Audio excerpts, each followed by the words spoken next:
je vous laisse cette note vocale face au Mont Blanc. Cette note, je l'ai écrite après avoir été transcendée de grâce en lisant un mail. La voici.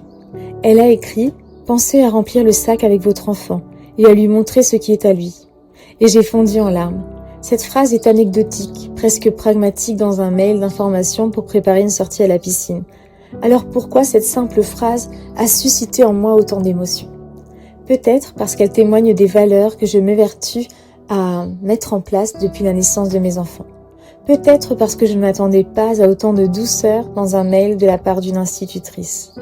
Sûrement, car lorsque j'étais enfant, je n'ai pas connu d'enseignant aussi soucieux du bien-être des enfants. Cette phrase, banale, témoigne d'un ralentissement. Celui de ne pas faire le sac à la va-vite, la veille au soir, entre cris et larmes, mais celui de prendre soin de l'autre, du tout petit, de préparer son sac en même temps que l'on le prépare lui-même à vivre cette activité nouvelle. Pas un sac que l'on fait entre deux tâches pendant que l'enfant est occupé à autre chose, mais un vrai moment de partage qui témoigne d'un moment d'amour, d'un parent qui prend le temps de préparer le lendemain avec son enfant. Dans une société où nous courons après le temps, je suis touchée par le temps que la maîtresse a pris pour écrire ce mail, non pas comme une technicienne qui informe, mais comme une humaine qui fait du lien.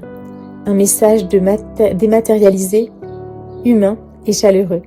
Cela me rappelle le verset de la première épître aux Corinthiens. Que tout ce que vous faites se fasse dans l'amour.